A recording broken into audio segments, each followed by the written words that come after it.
What's up everybody, good morning and welcome back to my new vlog.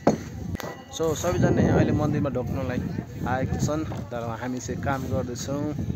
काम गर्ने खुलियामा सट्ट यहाँनिर सुलो हान्नुपर्ने अनि तक्ती बुट्टा आउँछ, तक्ती बुट्टा हान्नुपर्ने। हाम्रो चाहिँ काम चल्दैछ है।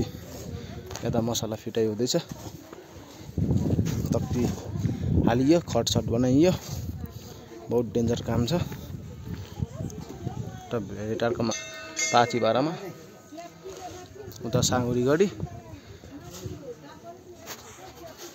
फिनिसिङ हान्ने। अम्बो कत्रो बाक्लो मसला हालेर है। भोलि चाहिँ यहाँ बुट्टा आउँछ। चाहिँ अहिले चाहिँ हामीले रफ फिनिसिङ हानिसकेको छौँ। भोलि चाहिँ यसमाथि बुट्टा आउँछ। यता खट बाँधेर हानियो।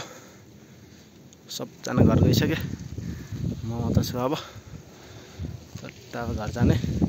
अब्बर हावा लाग्छ यार, दिमाग खराब हावा लाग्छ। भोलि चाहिँ टोपी लिएर आउनु पर्यो। टाउको दुखेर मर्नु भएको छ। टाउको दुखेर मर्नु भएको त छैन, मर्नु चाहिँ हुन्छ फिक्स नै यो पाराले। मेरो साउन्डहरू चाहिँ यहाँ राखेको छु। खासमा चाहिँ यस्तो हो, यस्तो खालको यहाँ बस्ने ठाउँ बनाउने रहेछन्। यहाँ चाहिँ छाता जस्तो रङ हान्ने रहेछ। पछि यहाँ टेबल छ, यहाँ चेयरहरू छ, यो बस्ने, यो फेन्सिङ गर्नुपर्ने छ, यहाँ टाली लाउनु पर्ने।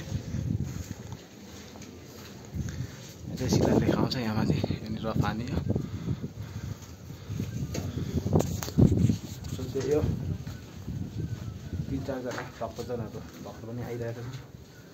अब तलतिर झर्ने धरानतिर बाइक बाटोमा ट्राफिक चाहिँ नभेटोस्, बिलुक रिनु फेल्छ, गिद्दी हुन्छ। सो त्यही हो, अब जानुपर्छ।